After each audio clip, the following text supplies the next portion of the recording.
You're a cosmic kind of girl, not of this world.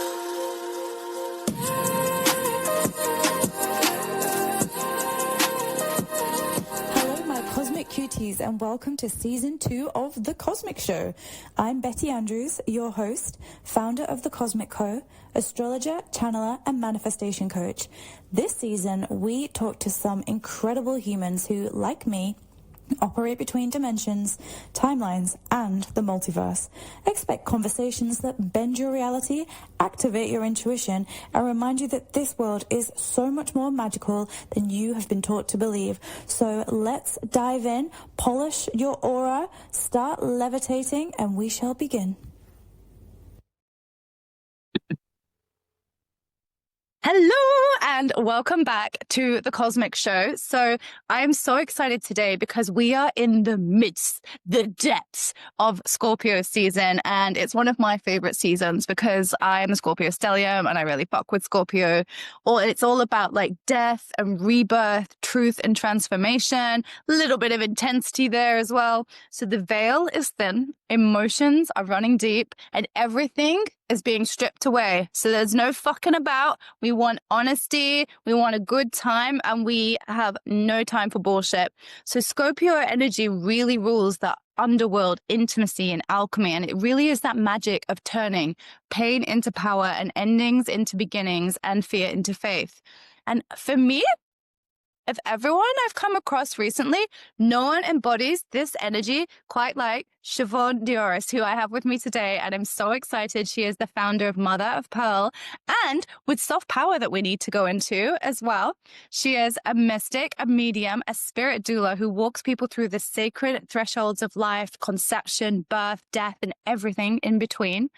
Her work moves through the liminal, so really the unseen realms, working with ancestors, spirit babies, and transformation, all where they meet together and converge. She helps people alchemize fear, release grief, and reconnect with the sacredness of creation in all of its forms. So this conversation is really going to be about birth as a spiritual act, creation as a rebirth, and the act of surrendering to transformation, which we all struggle with.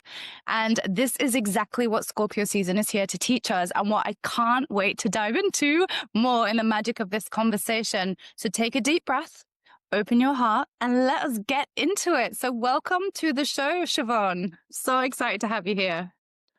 I am so excited to be here. And that intro you just gave, I'm like just breathing it in, like, yes, that's me. That's, part of rebirthing all the time is just getting that reflection back and being like, yeah, that's right. That is who I am now, because there's been so many versions and this is my favorite one. So thank you for the invitation. Oh, thank you for being here. And I'd love to just start with the very beginning of everything. Like where did you grow up, and what's your sort of journey been like to getting where you are to being a spirit doula? And tell us a little bit about that. Yeah, well, my journey begins being born with a ton of eighth house placements. uh, Mercury, Venus, Mars, Jupiter. So that is what I entered into this world with, was a very, it was written in the stars that I was going to be dying and rebirthing nonstop, as well as being a Sagittarius rising. So lots of stories, lots of chapters, and it really begins in San Francisco, California. That's where I am born. That's where I still live. And my mother's from the Philippines, and my dad is of European ancestry, adopted by an Irish family, which makes me sixth generation Irish San Franciscan, I like to call it. So that is, I'm middle child, mixed race, multicultural, in a very multicultural city. And so I love my hometown, and I've always lived by the ocean, and just been from the jump, kind of in this outsider position, but also everybody in San Francisco is kind of like that, is a little bit weird. So I feel very at home with that experience. And my upbringing, I had 3 siblings. Like I said, I'm number 3, and my story in San Francisco, there's a whole bunch of things, but I'm thinking zoning into what shaped um, my birth path. This is something I found out after I became a birth doula. But when I was actually born, I came into the world receiving my auntie's version of Reiki, which I found out after I had trained in Reiki, that my mom was like, that was what we were doing when you came in, because my mom is a little Filipino woman, like 5'1", 100 pounds. I came out like 9-pound baby out of her. Um, just an intensity from the jump. And where my journey has taken me is very sad rising. I very like never really stuck with a job too much, never really stuck with one thing too long. And um now I see it was like just this journey of rebirthing nonstop. And so I traveled a bunch. I used to love throwing events with my friends and being in this very um, outward traveling journey. And then in 2018, I became pregnant with my son. And that took me then into 2020, right when I was emerging from being a new mom. Then 2020 came and everything shut down, and it really pushed me to have to journey within. And so most of my travels have been on the inside in the astral since then. And that experience of giving birth is what led me to becoming and training a birth doula. Wow. And so my birth was very status quo here in the US. I really didn't think too much about it for whatever reason, the reason being just my path. But I had a very passive, with all that, with all the family and um, all of the, I want to say chaos sometimes, but just a lot of movement.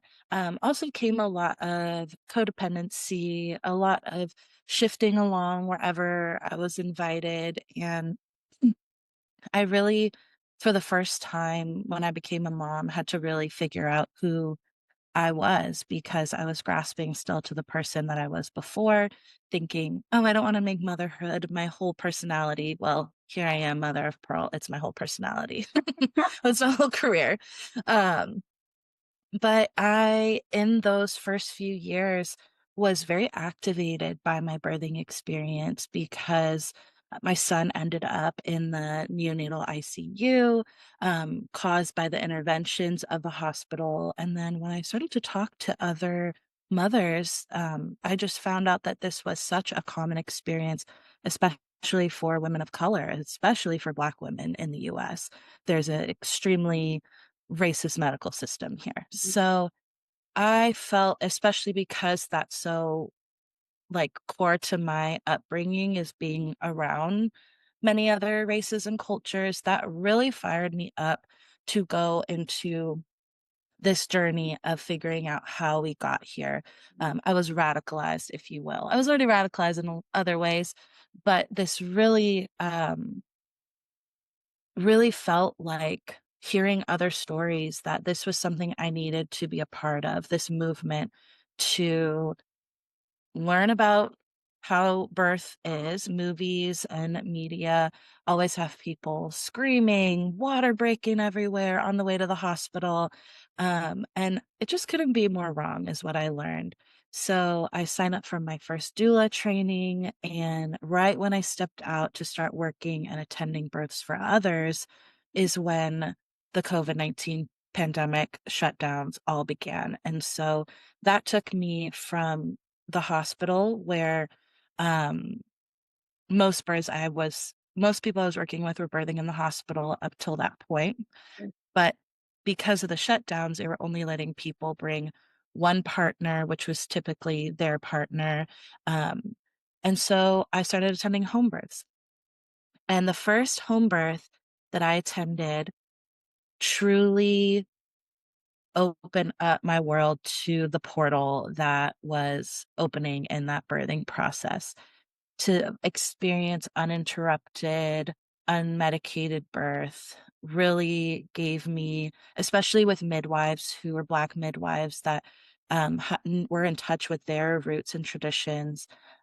it really changed my entire understanding of spirit from being kind of this thing that I always believed in. I always had this sense that I was intertwined with others and being guided, but birth really made it like palpable. Like, oh, I'm a channel.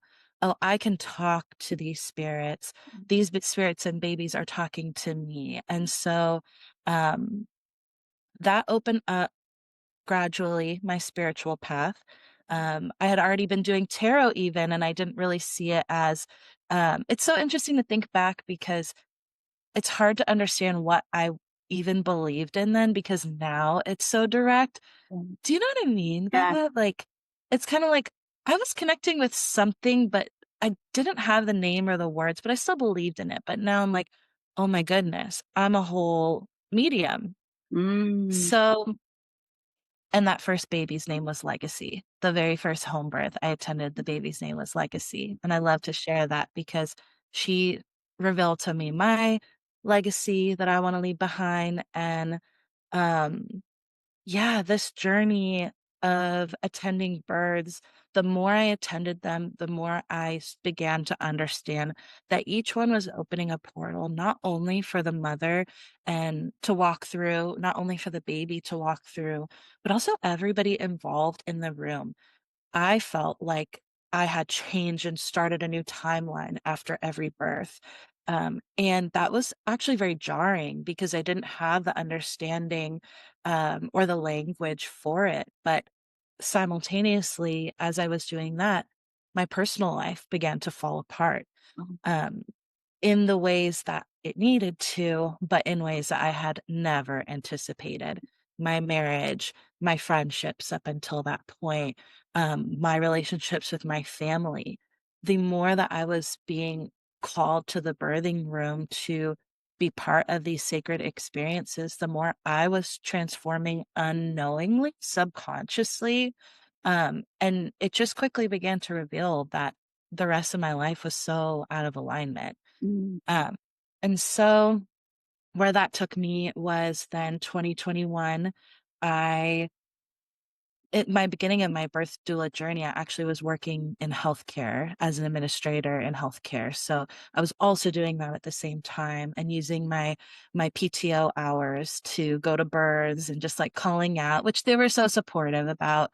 Because it's only, like a couple times a month. I would get lucky sometimes the baby would come on a weekend. And it'd be like, oh, can't you come when I can call out of work? But I eventually decided to take that full leap to do it full time. And literally within the first 2 weeks of being full time in my business, I found out I was pregnant. Wow. And there was part of me that wanted that. And that part of me was the part that was really holding on to the vision for my family that I had imagined up until then. Um, But then again, because I had been jumping portals and timelines and opening up all these possibilities, my body really screamed at me at that point to pause and for the first time in my life check in with my own agency, what I really wanted in my life. Because unfortunately, the story was that my husband at the time just, I don't know how to phrase it, but Mm. fell off. Honestly didn't speak to me for the first 2 weeks when I found out I was pregnant. Really? And yeah, it was, Scorpio season. There was a lot of Scorpio energy there, preserving his privacy, but he's also supportive of me telling my story now as we're growing in friendship. Because a Scorpio needs to let things die. And if a Scorpio can't figure out people with Scorpio placements, that Scorpio energy inviting us into the death, the longer we resist it, or if we can't meet that, we can't meet that surrender, Mhm. um, it just stalled everything. And so that was the situation with my partner. And I was left to make the biggest decision of my life to really sit with what was the future of my life going to look like. And I didn't know what to do. I was so frozen. I was just in despair, honestly. Um, and there was this moment where I was sobbing on my hands and knees, just like, what do I do? What do I do? What do I do? What do I do? Like over and over and over. And I literally felt just like this wave of peace fall over my body. And I started laughing. And I was just laughing, like, and saying, it's going to be okay. And when I tell you, I felt insane in that moment. I bet. It was the most peaceful I had felt. It was the most held I had felt, but it was also that, like, what the fuck is even happening? And so I really call that like the first time I fully confidently believed that I was channeling my ancestors and my spirits. And what they were telling me was that it's time to decide what I want in my life. And so coincidentally, all these other things were happening at the same time. I had just connected with other groups of people on their own kind of, it was our Saturn return. So I should mention that this was the start of the Saturn return. So that's the important context, I guess. And I just started to believe in myself for the first time and entertain that I was a channel, because it couldn't be coincidence that I was telling and journaling, telling myself, or my spirits perhaps, what I was ready for. And now I see that when I postured to the universe that I was ready for change, they began to remove people and all the influences, because I was so codependent. I think they literally had to remove another voice from that situation so that I could decide for myself. And in that experience, I really began to communicate with my spirit baby. And he has a name, and I still see him in my dreams and his face. But the love that he extended and guided me through was really, really shook up everything I thought I knew about spirituality. I was always pro-choice, but I had told myself a story that I was past that stage. Oh, well, I already have a kid. Like, I can't have an abortion. Right. Which I've now learned that most people who have abortions are actually already mothers, is a statistic I learned. Um, and so through that experience, I chose that. I chose to terminate the pregnancy. Um, and, you know, everybody has their own journey. Now that I know more about spirit babies and have connected with so many, it's this weird philosophical question of, was that always what was going to happen? Was that, um if I had another, like, will they come back one day if I, find a different partner? I think it's different for everyone, but for me, I really believe and understand now that this baby came forward. Like I say, my first child turned me into a mother, but my second child turned me into a mystic, because he really nurtured me to believe in myself and to have a vision for my life for the first time. And so after I made that decision and ended that pregnancy, again, everything continued to crumble, but everything that I needed began to enter into my life. And that was the first true death that I experienced in this life. And I'll be honest, prior to that, I had thought about death in the very literal way. And now I believe now that I see now for myself that in a culture that is so death averse, is so in denial of or disconnected from the cycles of life, I think for me that, like, obviously it's going to get dark in this Scorpio conversation. So now I'm going to like suicidal ideation. I'm like, for me, those thoughts were because a part of me truly needed to die. But because I didn't have the cultural, like, language for it, I felt it was so literal. And so if anybody's listening and you feel that aching, like that there's no other option, lean into it. Don't run away from it, because it might just be a part of you, a version of you that needs to die. And once I really accepted that through the support of that spirit baby and my well ancestors, I got to experience that there's life on the other side. And, I feel like I've experienced many transformations and rebirths since, but that first death was so terrifying. Um, but somehow with the support of, and I had, friendship support too. My parents were actually very supportive. And the other detail of that was that because I hadn't considered that that was an option for me when I first found out I was pregnant, I had told everybody already. I was at a like family barbecue and everyone knew, and it was actually with everyone congratulating me that I felt that pit in my stomach that was like, I don't this doesn't feel good. I don't feel happy. I don't feel like celebrating. And so that again pushed me to have to also stand on business and my choices, which was the biggest people pleaser conundrum was, am I really going to just have another child because I'm so ashamed to tell people that I was pregnant, or to tell people that I chose that, because there's no hiding now. Like, my whole family and community knows this and will know what happened. Um, but I did it, and it was the most sacred experience that I've been through, maybe even more than childbirth for me.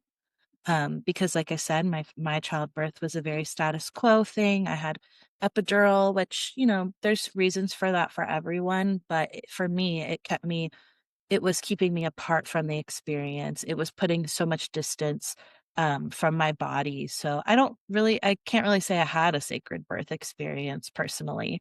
But the experience of that second pregnancy was my initiation into, for the first time in my life, choosing something for myself. So brave as well, like with everyone knowing, and you were like, no, I can't go through with this just because of everyone else's expectations, which so many people do. I was so close. Yeah. Yeah, I think I would have been the same. And I think it's just like, I really appreciate your honesty and vulnerability. And that's why I was excited about this, because I thought, I love it that we can go deep and like dark, because we say, like, I'm a stellium eighth house. So, like, I'm all the way in there with you. Um, and I was going to say, so with all of these like transformative experiences, so then you get to really connect to the spirits of some of these babies. And then that leads you from being so much just a birth doula to then what you call a spirit doula. And then Yes. what was that journey like, and what's the difference? Yeah. The journey. So a doula is somebody who is a resource and a guide walking through the birth experience. Most doula trainings focus on learning about physiological birth, how that goes in the body, how your body heals, and most people hire a doula because they want somebody to be by their side, to be informed when their providers are giving suggestions of what they should do. Um, as well as kind of that hands-on and emotional support. And so I trained with a group called Cornerstone Doulas, which I'm really glad I chose them because they really taught me to really, the emphasis was on who people feel safest with. And Mhm. that's something that I took in when when people would hire me, is saying like, you could hire the person who knows everything and all the information, but really what people need in those biggest moments is someone to co-regulate with them, to help them feel safe to trust themselves. And so I knew a little bit of that from my training, but each birth was showing me more and more that, again, I had political kind of motivations coming into the work because I was so aware of all the systems. Right. Um, but that motivation to enter the work almost had me believing that the most important thing, like, it kind of gave a savior complex in some ways. That was like, oh, having a doula is going to help me avoid these outcomes, is going to help me bypass these these systems and the harms that they can cause. But as I was taking on more clients, what I realized between home birth, hospital birth, cesarean, vaginal, all medicated, unmedicated, was that every single person came to that moment that was at the threshold where they looked at me and would say something to the tune of, I can't do it. I can't do it. And every single time, that was the moment right before they were going to birth their baby.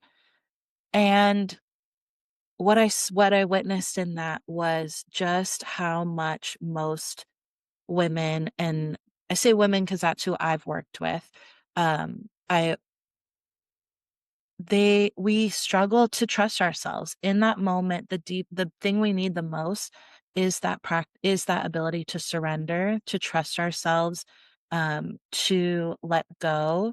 And for most people, if the first time we're doing that is in childbirth, it's terrifying.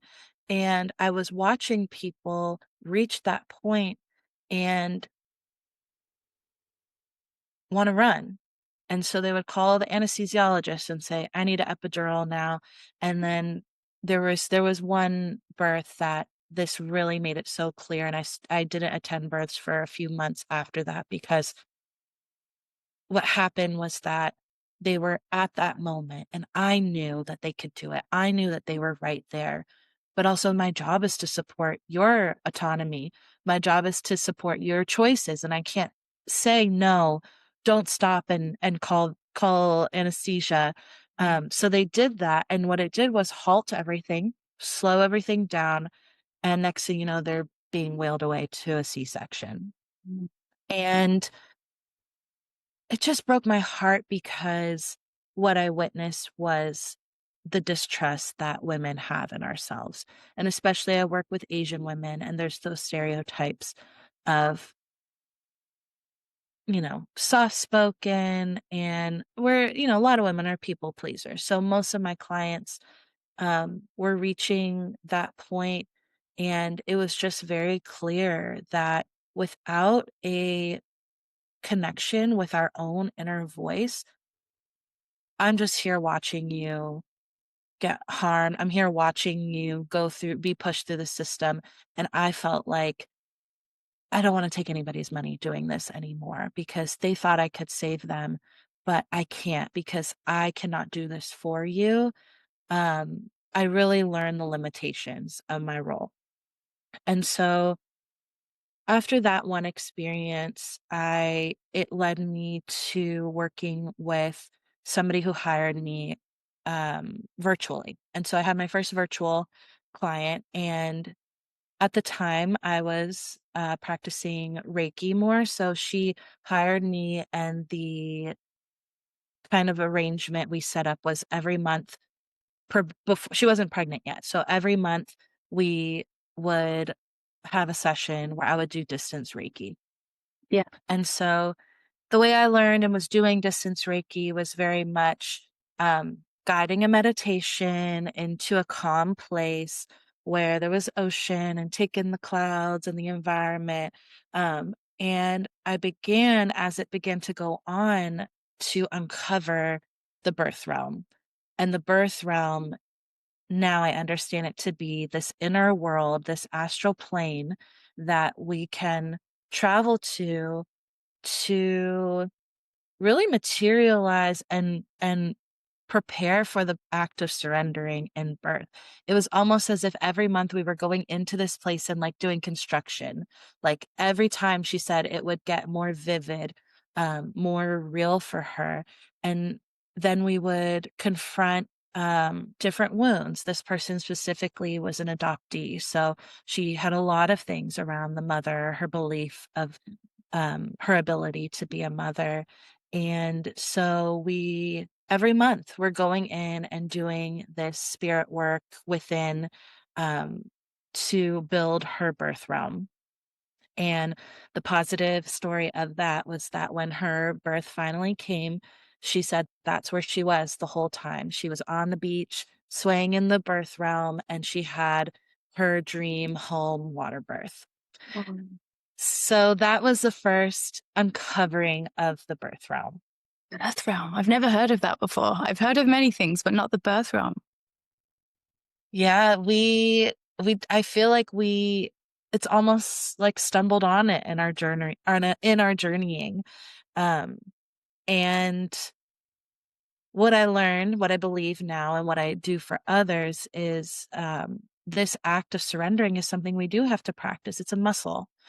It is something that if you're doing it for the first time, again, in childbirth, it's going to be scary. And especially when it comes to the womb space, again, being women, how many women out there have been violated in that space, there's so many things. There's also a connection to the voice that I learned because this client, actually, her name is Kiki. Um, she's a vocal coach. And so I learned through her that it was the same, the voice and the pelvic floor have the same cellular origin. So have you seen this before? The pictures of it, that they really mirror one another. So then there was this whole other piece around what that means for our expression, how this fear of trusting ourselves um, and this silencing, this cultural silencing of women really manifests in the womb and really manifests and really becomes clear during the birthing space. So the way that I see it is that when people reach that crowning moment, that intense moment right before they push out their baby, um, all of the things that are occupying the womb pop up. They pop up because they take up so much space, and the task when you're birthing is to make room to expand. To those contractions are expanding you. The cervix is widening up centimeters, and there's all this stuff in there that we have the ability, if we prepare through the birth realm method, to go in and make room. So by making room in the birth realm, going in and releasing maybe that project that didn't work out, maybe it's an abortion that they had many years before, maybe it was a miscarriage, or maybe it's, the generations of mothers before them that they're carrying in there. Um, the practice of going in and making room, I believe, is what has made room for people to rise as the mothers when they get there, to have that space and not be fearful, and to be familiar in that um, inner experience that birth wants to take us to. When many people who have unmedicated births will call it a psychedelic experience, because those hormones are, people say, might feel like acid or mushrooms, because that is ancestrally how it was done. We don't interrupt a mother so that they can slip away into wherever they're taking. And I really see now that they're slipping away to go retrieve their baby in the astral and bring them out. So that's all the abstracts of it. But how I ended up a spirit doula and calling myself a spirit doula is because um, at the same time, I'm studying spirit work, I'm learning and practicing my mediumship, and where I had this thought of, should I leave being a birth doula to become a, spirit worker? And eventually it became very clear that I'm still a doula, but my method is with spirit work. And now I can kind of see, like, my approach to spirit work is intended to reflect people back to their choice, their autonomy, their connection with their own spirits. So my work now really focuses on connecting people with their inner worlds and restoring that channel for themselves, because nobody on the outside can save you in that laboring moment. But you do have the support of all of the mothers that live in your DNA and the wisdom that lives in our DNA. And we can access that. And they're the ancestors that really want to support us, that often hold my clients when they're in the birth realm space. When I guide the journeys to the birth realm, they're usually just kind of like a channeled meditation experience. In the beginning, I started scripting them, and then I would start to see things and just follow them and be like, oh, there's somebody entering the space now. And maybe it was a deity or a matriarchal ancestor or their spirit baby or multiple babies. But these different spirits were coming forward saying, hey, we're here to build this with you. We're here to hold you on this end. We're here to hold you in the portal while, your doulas and your partner and your midwives or doctors are tending and to the physical and creating the conditions for you to feel safe to surrender. Surrendering doesn't have to be something to do alone. It's just with your unseen allies, community, however you want to see it. So being a spirit doula to me now means bringing in the connection of through mediumship, connecting with the different spirit allies, also includes bringing in Reiki and working through the blockages and the different things coming up in the body and just the somatic experience of it. It also often has to do with land relationship. That's a common one, is people just kind of remembering that the land is also their co-regulator, their ally. And, if spirit isn't everything, we often have such lonely, like, outward experiences, but there's the trees that have watched you grow up or that have that you go on your walks in your pregnancy. And so those are the kind of things I encourage people to do. Um, and then the word play on it also as a spirit doula is that I think I literally doula spirits as well, because then there are the spirits who come to me who want help. So yeah, I arrived at this in a very kind of roundabout way, but it also is very full circle, like I said, to my entry into the world, which was my aunt who was giving Reiki at my birth experience. And I've meditated on that. I've kind of like time traveled into that internally. And I see too um that she opened that portal for me because there needed to be room. Like I said, my mom is a lot smaller than me. Me coming out of her, she's actually on bed rest for the last month of her pregnancy because I was such a big baby. And so I see now too that all the spirits came together to really make room for me to enter into this world. And so that's what I do for others.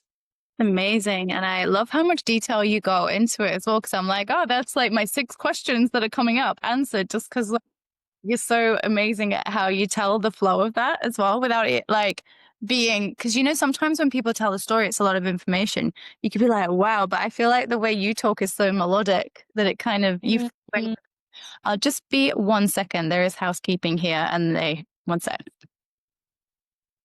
I really like the depth of that, because what I was going to say as well is, as somebody that is absolutely bloody terrified of birth, like when I tell you it is my worst nightmare, pregnancy is my worst nightmare, but I'm definitely coming to a point, like I'm sure you speak to lots of women like this, and I didn't even think about this when we were having this conversation. I'm like, oh, the universe is funny, isn't it? Because you recommended, I think, your friend for when I put out a post. And I was like, wait, but I really like what you're doing too. And I didn't even put two together until you were talking. I was like, oh, there's so many lessons here for me as well. But how I'm really interested in and would like to zone in on as well, like when you're saying, and it makes sense with the womb, with it holds so much, like all of our own trauma, like obviously it's the pool of creativity, etc., and many with to do with our lineage and wounding as well. If a woman hasn't dealt with a lot of this and she is, about to go into the birthing process, does that tend to be, I don't want to say worse, but is it harder on average, have you seen? When they do not have a lot of trauma? No, when they don't deal with it, when they don't deal with Oh, like, when they don't deal with it. like Yes. mm, The way that, from my experience, compared, because it is nice now that I can see, now that I've been in the more spiritual end of it, I kind of have like the first half of my doula career and my second half of it. And so the first half, I wasn't doing the birth, I hadn't uncovered the birth realm yet. And what I see is that moment I described when they hit that point where they really have to surrender. Oftentimes they try to, but things can flash and pop up, and they're getting, images of these things. They're crying about their mother. I've seen that happen. Crying about their partner because, I mentioned that when the COVID shutdown started, most people had their one person was their partner, but I actually worked with quite a few single mothers at that time too. And so it does make it difficult in that way. Although I would say it makes it difficult for them in the sense that they are quicker to distrust themselves and go toward whatever the doctor is going to tell them to do. I think that is what I see more. Um, but compared to folks who haven't shared those type of things, you know, everything's relative. So even if people who haven't gone through a lot of trauma, if you just simply don't trust yourself, they often know what they want to do. And because one person said, or maybe it's usually often their partner or even a nurse. I've heard nurses say, like, you don't got to be a hero. And sometimes it's as quick as that for people to give up on what they want. It's as simple as one other opinion. And so the outcome is still the same. So you know, I can't speak to the intensity. There's obviously these more intense things that I think increase the likelihood of that. But then, there's also people who've been through a lot of trauma that are very determined, and it really shows that it's not really what you go through, it's how you handle it. And I think that really speaks to Scorpio energy and season is that people can go through a lot, but for some people, the outcome will be the same because are you giving up off the first blip or are you, um, I don't know. Did you really try hard and then make your decision, if that makes sense? yeah, But I think that's what I've seen is, I guess it's both a yes and no on that answer. It's like, yeah, some people go through a lot and they never confront any of it. Some people go through nothing as well and they give up on the first challenge. So there's something in there, which is why I think my work has ended up centering on intuition and being their own channel because above anything else, what I've learned is that what people need the most is a trusted connection with their inner voice and the courage to follow it. yeah, yeah. Which I think ultimately would be the outcome of everything that you do, right? Whatever service that Mhm. is helping them trust their intuition and having the courage to follow it. Exactly. Yeah. And And so, that's why the tools that come into play are what are those things that can help you build trust? Is it having your connection to your spirit guides or to your baby? Or is it more of the material things that they need? Sometimes it's like they're not really that interested in that. Some people don't really need the full mystical part. They just need that ability to hear themselves. And maybe they need the types of providers that are going to just trust them or to work on their conversations with their partner of how to support and help advocate for them. So it's really, I guess it just centers that. That's why it's so individualized because it's really tapping into, and you could see things through. I say I'm not an astrologer, but I still know enough to kind of help my clients out and I'll recommend them to astrologers and I'll kind of can tell too of what type of things might work for them from their chart. Um, is it some people feel the safety or feel fortified through the safety of a plan A, B, C, D, E, and that's what we spend our time on, is coming up with a whole bunch of plans to help that helps them feel safe. And some people are like, I just want to feel the hand of my grandmother that passed on my back Yeah. because that's my greatest safety source. Wow. Yeah. So it really depends on the person. And then with that, like, what services are you offering as a spirit doula? Like, what are the different breakdowns of those? Yeah, so I just this year started offering spirit baby readings. And it's something that I resisted for a long time because when I first started to think about spirit babies, um, the part that trips me up still to this day is the name spirit baby, because I think these are ancestors returned. Oh, Oftentimes, they don't present as babies to me. They present as these powerful, like, sometimes warriors, matriarchs, these spirits who are ready to come back to earth. And one thing that I've grown in my spiritual understanding over the years is the importance of this moment and this timeline. And it's so tempting to get swept away into, I'm from another planet. And it's like, yeah, you are. But why'd you come here? Why did you come in this lifetime to this moment? That is what I really want to help people lock into for themselves, because the wider picture is their legacy. And like I said, that was the name of the first baby that I attended. So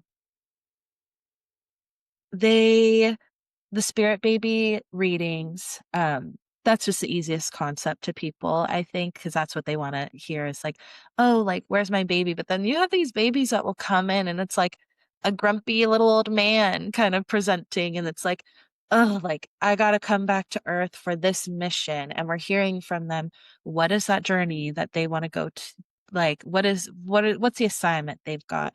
And I'll be honest, in this moment that's so charged globally and in the collective, I have chills right now because they are lined up. We think that maybe we don't want to ever come back to Earth. I have friends that say that. I hope this is my last life on Earth. And I'm like, you'll probably be back. yeah. You're like, don't worry about it. You're coming back. I was like, you say that now, but for whatever reason, spirits love Earth. This is a place that is so, filled with pleasure and pain. Like, this human experience, it's brutal sometimes, but there's a reason that these spirits keep signing up for it again. There's a reason why we kept signing up for it again, probably from all the other places and universes we can be in. So that's spirit babies. Journey to the birth realm is this taking people into their birth realm. And I think it works best when we do this long term. Like I said, the clients who tap in with me monthly. I guide them into we're seeing what's coming up, and we're kind of like, if you see the womb as like this big like block in the womb, I almost see it as us like sculpting and chipping away or doing construction, like I said before, and making space and building that birth realm in preparation.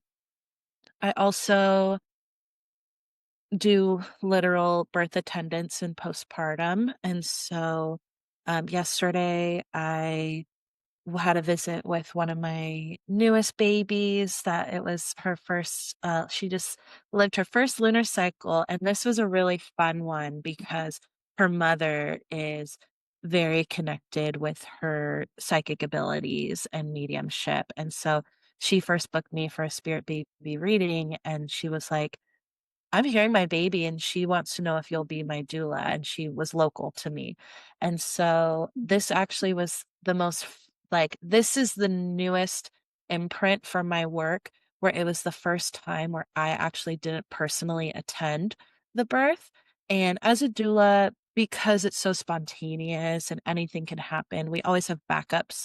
Other doulas I have peers that I have on backup, but I've never actually called one. And this baby was the first time where I felt very clearly um, the spirits guiding me to call this peer of mine and by name. And I had questioned it because I was like, "Ugh, like, I don't have a good excuse." Again, these needs to, like, have an excuse to make a decision, a valid excuse to make a decision. I had to, for the first time, stand on telling my client, "Hey, I know you haven't met this person yet, but I'm being guided to send her so that I can stay at home at the altars doing Reiki from home, doing spirit work from home during the labor." And she said, "I trust you, Siobhan." Okay. And so I sent this other doula. She was there physically with the couple at the hospital.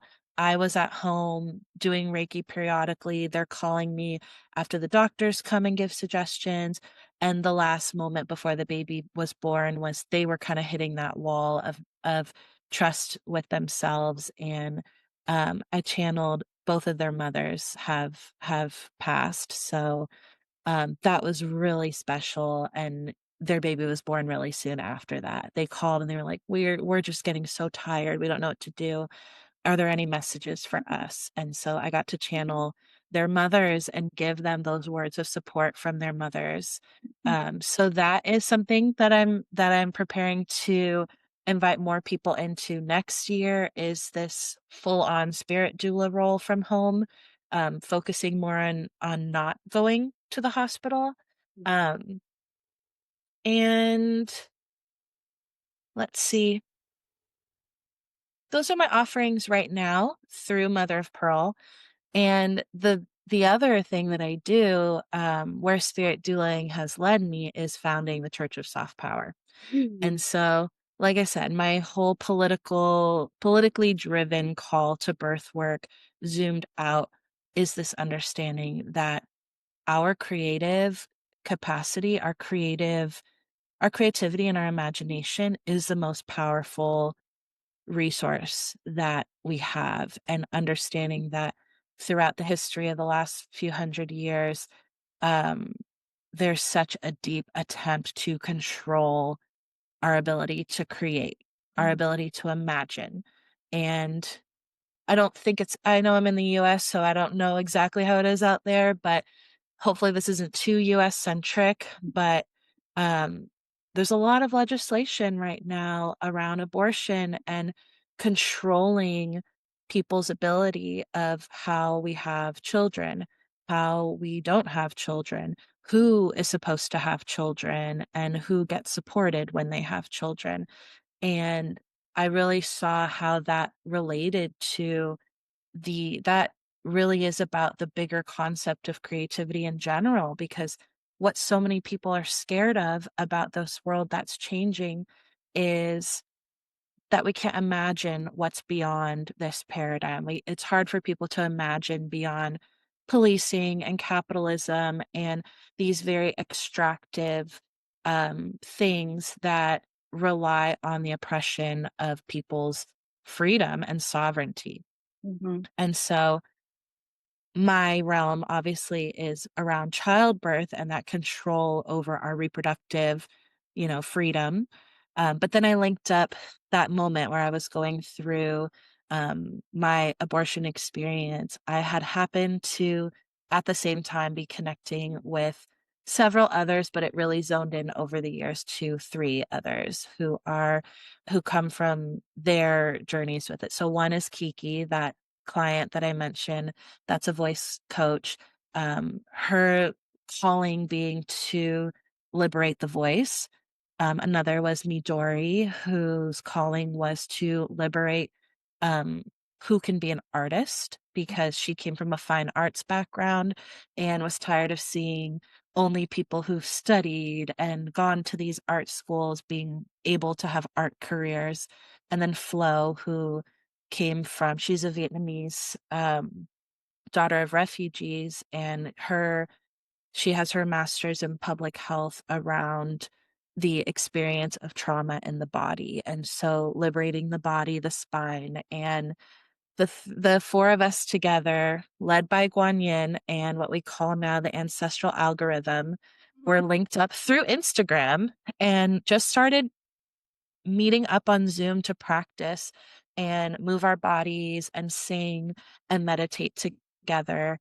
And we founded Soft Power in 2023, which is a church. Well, it wasn't a church at first. At first, we called it a collective for artists.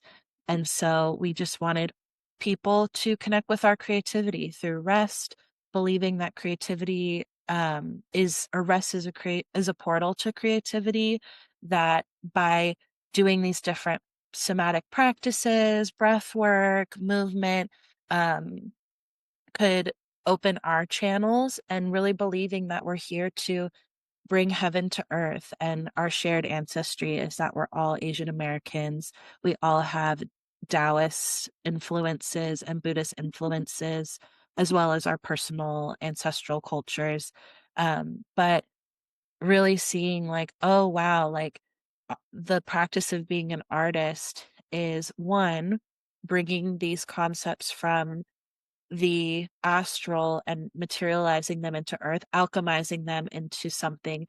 And also that the task of our lifetimes is being artists, the artists of our own lives, that our life is a work of art and that we can build together. And so over time of practicing with soft power, and we were live streaming and having Zoom parties, um, it became clear. Actually, I think it was an accountant that told us, you guys qualify as a church because you're having free gatherings.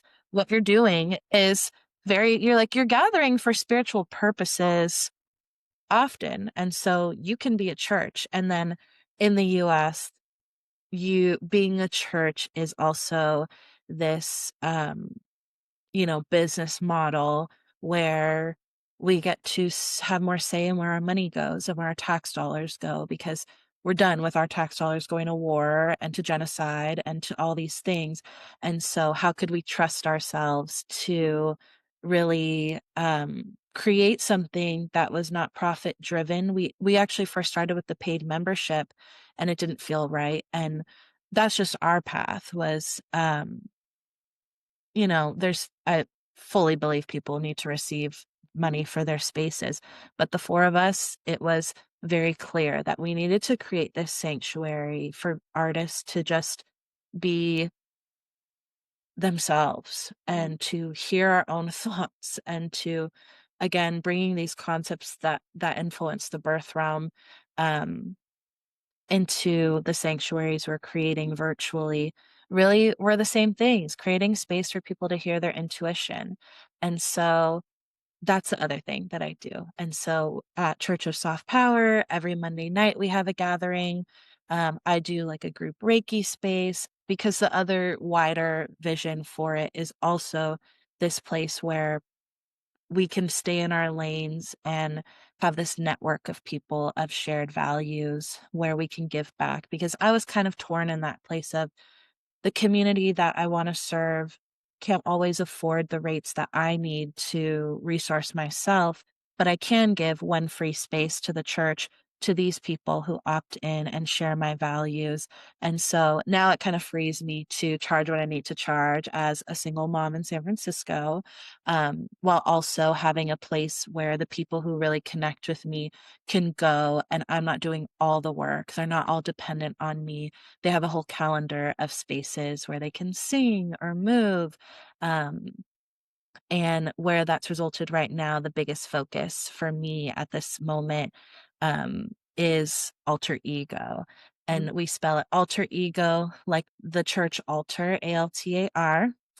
And an alter ego is a part of us that wants to be expressed. And so this year we started having virtual drag shows where people can channel. And Kiki, she's a professor, so she created this whole curriculum incorporating all of our different work. She incorporates part of Mother of Pearl and the birth realm and everybody else's projects into this whole curriculum, um, where we have right now 20 people going through this cohort experience of drawing out their alter ego and alchemizing it into performance art that's stepping on our virtual stage, putting their stories out there, because this is also a project of telling our own stories in times where, there's so much propaganda, so much control of the media channels of whose stories get told. so I'm so proud of Alter Ego, because it's just been they're on YouTube. We had 3 shows so far this year, and, they're all stories of people, and it's not a coincidence that most of our membership are people who are queer and or trans or disabled, neurodivergent. There are all these people that are like needing these places to be ourselves, who may not have access to a in-person community to do these type of things, and some people who only bring their full identity in a virtual space because even they're living in homes with family who don't accept who they are.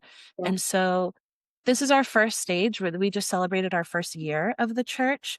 And it's virtual. At first we were like, we'll just start virtually, but I think the more we're growing, the more we're seeing how virtual may just be the route for this, because there's something really magical about the ability to reach people in all these different parts of the country, the world.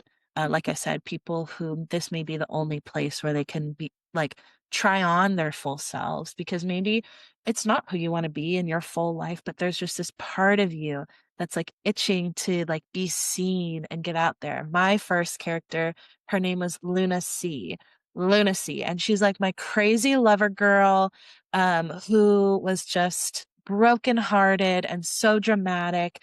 And her performances are just about getting her heart shattered because she believes in love. And that's a part of me. That's a real part of me that I don't want to be that person full time, but I need to honor her. And it's, you kind of see it kind of connects with the birth realm because there's just all these, we're so multifaceted. And so it's kind of a crossover with like, if you've heard of internal family systems therapies, it's kind of like that. It's like, what if you gave that part like a full costume makeup and put her on stage Yeah. and freed her? Um, and the the process is so powerful. It's sparked transformation in my life because we call it a group spell. Our shows are group spells where each one has had a specific intention. And basically, we're all artists stepping out through our performance art, contributing to this spell and putting it on the altar of the spirits of creativity. And it's fun. It's just very fun. And that's what soft power is about focusing not on what needs to be destroyed from this paradigm, but what can we create? Because things are going to crumble and die on their own. Back to Scorpio season. Mm. Things will die. We just have to let them. Yeah. We just got to let it die. We don't really have to actively like beat it down most of the time. No. We just got to let it happen, and we cry, we grieve, we sometimes it feels like a whole death, but then we rise and we create and we play. Mm. Yeah, I think people, including me, forget to play, and it's such a part of it all, isn't it? In healing and reaching altered states, altered places, alter egos. Mhm. Yeah, that's amazing. I was actually going to say to you, it's so funny that you said about the name of your character, because I have been speaking to my spirit baby for 5 years, who is desperate to come through, and I'm like, I'm not sure yet. We're still working on it, but have got much closer. And in Vietnam, I've been speaking to God, and she's like, you're getting real close to this now. And I'm like, oh, no. And then I keep seeing Luna everywhere, which is her name. Wow. Okay, I have a chill. Oh my gosh. And then you just said what you said, and I was like, it's the signs are everywhere. It's crazy. I was like, of course your name was Lunacy. I love that. Yeah. And I will, just to affirm, you didn't ask me to affirm it, but Oh. so many people, their babies come years ahead of time as those guides. And like I said, that's why it was hard for me to call them babies sometimes, because I'm like, these are such potent guides who, sometimes that's what people need in my spirit baby readings. That's sometimes the message people need to go through a breakup. I've had quite a few people who they need to hear their spirit baby say, "That's not my daddy," in order to confront a breakup. And that is the thing that gives them the power and the faith to make those big leaps and to let things die. Yeah. Those spirit babies pulling them. They'll literally pull you, and they'll pull you across the world, across countries. Like I was forced all the way from England to move back to Australia because I've been in Australia for 9 years. I had no interest, and I got back, and then I saw one of my friends who I was never on that team with, and my spirit baby went, "That's my daddy," and I was like, "What do you mean? That's Ian? No." And so that fucked with my head all of last year, and so now we're still together, but like we're happy. But I'm like, this woman, I actually don't see her form, which is interesting. She hasn't, but she's been speaking to me for a long time. Mm. It's sassy as fuck. So yeah, it is funny, like the way that they can pull you in different directions like that. You need to listen. Yeah, and that's just so cool that you trust it, that you trust her. And I think that is what I wish for the people that I work with is I just want to affirm to them. They'll always tell me the ways they come to me saying, "I want to connect with my spirit baby." And the baby's telling me, "Well, that was me when this happened. That was me when this happened." And they're like, "Oh." And I'm like, "Yes, you are connected too." Even yesterday at my client's postpartum visit, she asked me to lead her through a ceremony and this and that. And the message was, let me show you how to do that for yourself because you're capable. And so I taught her how to do just like a simple Reiki kind of breath of breathing into her baby. And her baby smiled in the first couple breaths. Her baby started smiling. And I was like, this is it. Like, we all have this ability and we just got to trust it. We trust it, but we're in a system that has taught us otherwise. So I love the work that you're doing and how much you're helping. And I love that it has the political like side to it as well. I'm all about that too, which is why we do what we do as well and love connecting with fellow humans on the same path. So thank you so much for being here with me today and sharing all of that. Where can everyone find you? How do they book you and work with you? I'll put all the links in here as well. Yeah, you can find me at motherofpearl.online. My booking is on there. I'm getting ready to launch in the new year a group for mothers because I also know the one-on-one thing. Like, I really just want to create more accessibility for these spaces. And then with softpower.org, we have free events regularly, several a month. We have our alter ego show on December 14th. And this is our first, we're calling it the debut. It's the grand opening of the Dragon Playhouse. And me and my co-founders are stepping out for the first time as our coven because while our church is founded by the four of us, we don't necessarily consider ourselves the pastors, but we are kind of a coven of our own. So, like I said, we were led through Guan Yin. We have all these connections that we are preparing to bring on 20 performers, and Alter Ego is our program moving forward at the church. And so, if there's a part of you that wants to be unleashed and playful on a stage, then check out whatsoftpower.org. We have our YouTube channel that has the past shows on there, that has a lot of rituals and practices. And that's me. Amazing. Thank you so much for Thank your time. That was magical. Thank you, Betty. Amazing. Thank you. I'm going to stop the recording now.